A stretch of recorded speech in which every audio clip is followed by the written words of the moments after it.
Hello, welcome to Breaking It Down. In the first episode, I thought we should tackle one of my original motivations to start this channel, the music videos directed by Guy Franklin and cinematographer Edward Goldner for Kimbra, or as many know her, that girl in the video where the people get covered in paint. Kimbra is pretty hot. She's also part of a generation of music fans raised on music videos. As she's only a few months older than me, I think we both developed a permanent association for music as a visual medium due to growing up with them. This is one of my speculations as to why music videos took a leap in quality starting underground in the late 90s. Along with her commitment toward music since very young, the music on this album has a variety of different distinct moods. As she explains, I called the album Vows because it's a word that summed up all the themes on the album.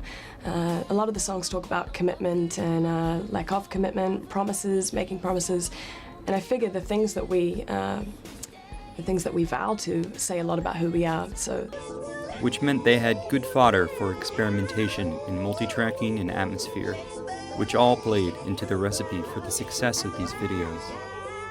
A New Zealand native, Kimbra gained notice in Melbourne and was skyrocketed to success after being featured on the infamous Goat Ya track. I remember the first time I heard her in the song. My only impression was they produced her to sound like Katy Perry, and I didn't like it. But then, much later, by chance, I saw a video. Something about it possessed me, and I had to look up more. And after finding the other two, I pretty much flipped out. Up to this point, I had studied music videos so intently that I had recognized a lot of reoccurring themes that these videos hit directly on the head. Now, if you've already watched my last episode, Music Video Theory 101, you're already familiar with a lot of these. But for those that haven't, well, you should watch the video, but I'll catch you up real quick. There are three types of videos: performative, narrative, and performative narrative. They exist in shades, and in my eyes, a successful music video follows three principles. 1. Respecting the music. The video should respect the audio above all else. If the video makes sense without the music, then the video doesn't need the music. Bringing us 2. Synchronicity. The image you see connects to the audio, and that brings us satisfaction. This can be found through sync points in editing, theming, or visual audio cues. 3. Creative equality. The creative input between audio and video should be 50-50. This means the production of a video is a process guided heavily by the music. On this note, that means different videos for different music can't really be qualitatively compared, but videos for the same audio definitely can. The topic we'll be covering in this video primarily is the performative narrative, which can be described as an organic experience set to the music. Performative narratives actually go back pretty far, one of my favorites being the Old Man from the Mountain cartoon by the Fleischer Brothers and Cab Calloway, but they're few and far between. So this is where I say if you haven't watched these music videos yet, you should do so now. You might be lost otherwise. It's alright, I can wait for you.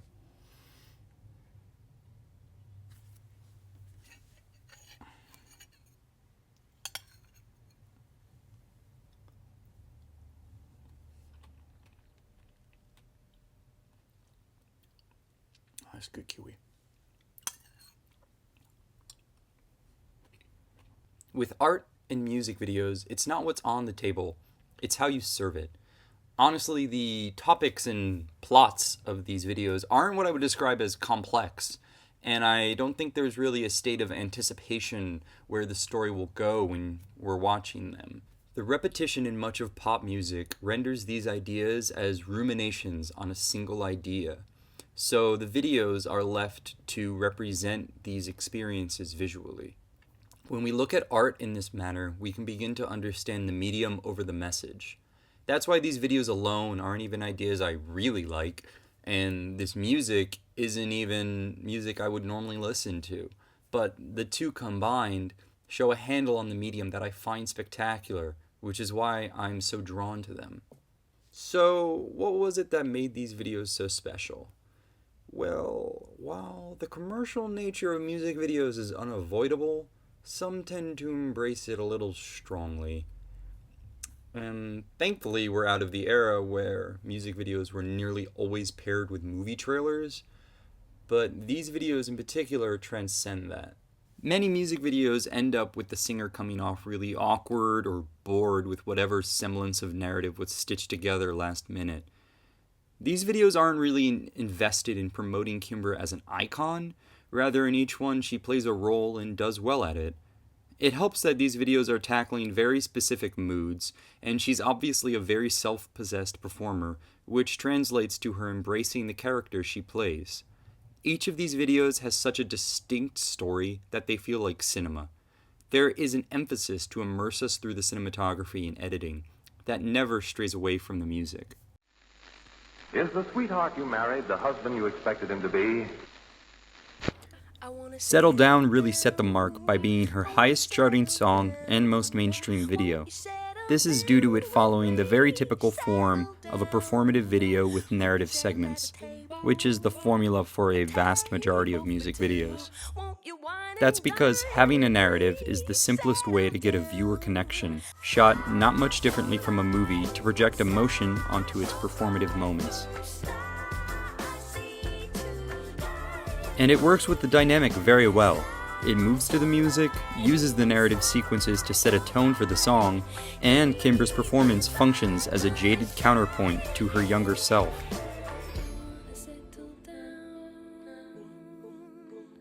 But what really spiked my interest was something I saw in the end, when the two girls come out to dance. They stick their arms inward and then out, spinning and dancing. It occurred to me that in stereo audio of the left, middle, right, there could be an unconscious visual recognition, like a visual sound wave. I referred to this effect as vertical thirds.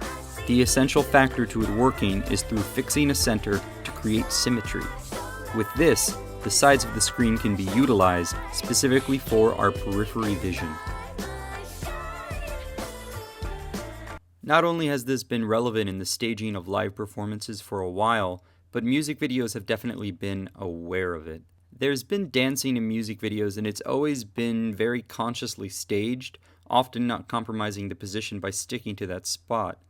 But there hasn't been too much experimentation done with them till recently. Now many videos demonstrate a visual recognition for the left and right. So in my excitement, I went to the next video, where I realized that the end of Settle Down was just a spark, which they sought to explore.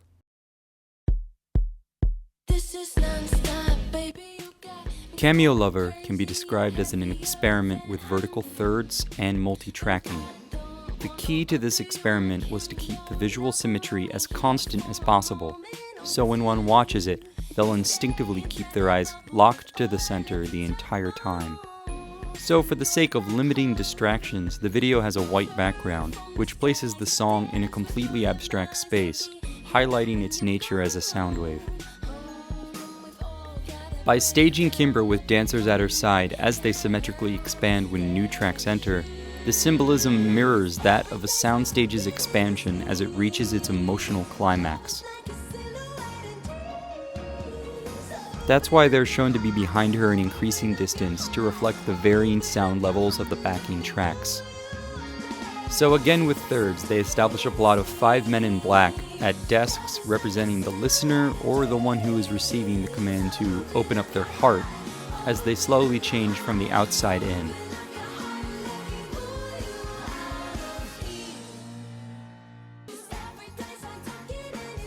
I found this message trying to represent the way we warm up to life or how we find someone or something inevitably stuck in our heart or mind. The color functions as a visual device, as the other women are just extensions to Kimbra in their paler pink, yellow, and peach that complement her bright and yellow-pink outfit. As a metaphor, it shows Kimbra digging through herself to bring out her full band, and, at the climax, her inner child, representing that early stage of innocence and sincerity. When we hit the final lineup, our depth of field increases, along with our awareness of the space, which feels vast due to the void. This resonates to the women, sounding like a team of cheerleaders, as now they are all brought to the front lines behind Kimbra, with the expanded reverb making us aware of their power. So since we've opened up with her, in the end we're rewarded with a celebration for our change. During the resolution, as the music calms, we cut to a POV shot within the group. This is us now in her space. In this moment, Kimbra throws us a look, a silent, intimate acknowledgement of our transformation.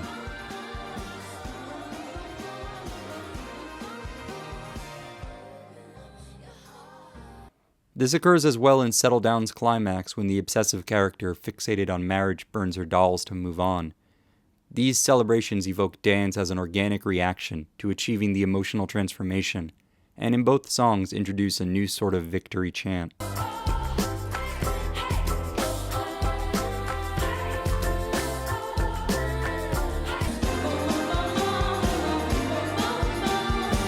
At the moment, Cameo Lover is the most viewed video on Kimbra's channel, with over 14 million views.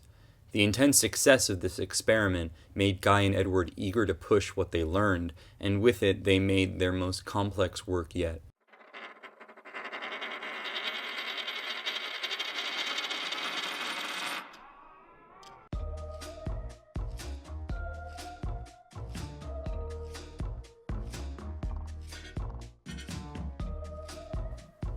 Good Intent uses vertical thirds to make more of a complex motif with the colors white and red, representing the conflicted characters' pure and sinister sides. By not limiting the video to a single stage shot, but as an overarching theme, Kimbra's Angel and Devil play counterpoint to her lead, musically and narratively.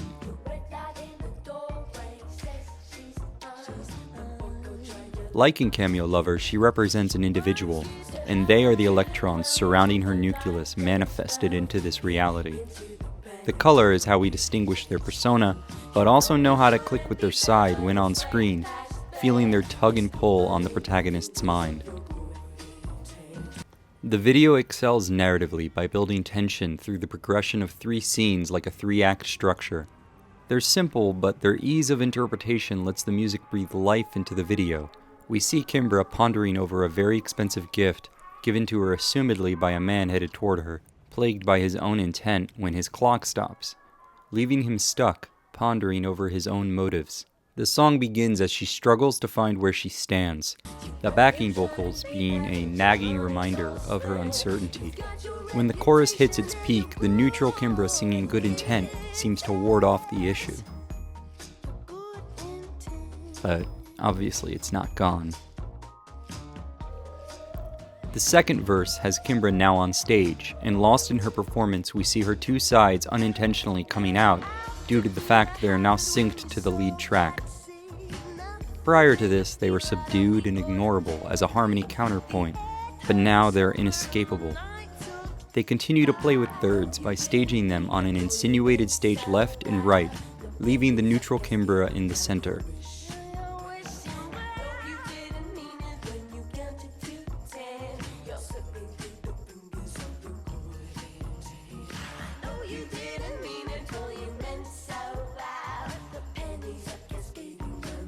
So the tension builds yet again through verse 2, and the man suddenly realizes he's running late as he hurries to the jazz club.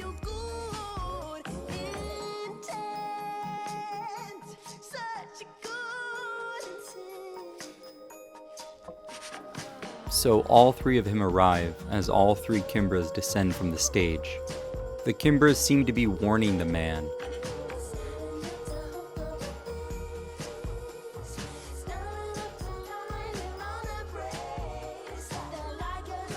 Ending on an incomplete thought of, as they break into a formal dance, with each specific Kimbra showing her personality through body language. The dancing at the end again is invoked organically for plot resolution, but also as the final straw for the tension. In ballroom dance, the men are the support to the women. They lead, as the term is, to allow the female to express more fluidly by being spun, lifted, or dipped, all of which rely on a partner who you trust. The moment the song ends, he dips her and they pause. both unsure of each other.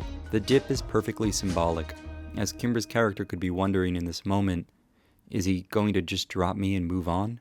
Cutting right at that moment is the perfect lack of resolution, giving an emotional kickback that forces the viewer to consider the previous scenes. So as I said with art, it's about the difference between what a work contains versus how it's delivered.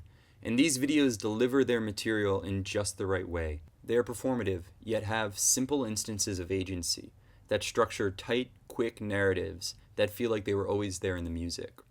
So you might be curious, how are other videos by Kimbra? Well, some are okay. There are even 2 more done by this specific team. Come Into My Head tries to give us a narrative, but nothing really happens for a long time, leaving it kinda dull. The build-up is really just a short taste of a video made for a painting done of Kimbra, but for 2 minutes in a single stage, it achieves a compelling atmosphere. In terms of other videos by the director, overall they demonstrate an awareness of meeting a song halfway and what makes the music unique, and some contain clever synchronizations that show a talent for visual storytelling. But a music video needs more than the right video for the right music to make that compelling combo. And maybe there was just a special chemistry going on for these 3 initial videos they made. As I said last episode, the fact you're watching means a lot. If you like this video, please share it with someone. I'd also love to hear your thoughts below. If you want any updates on future videos, you can follow me at David Erdy, right here, right? Or subscribe to me, whatever. Yeah, I'm David Erdy, and that's that.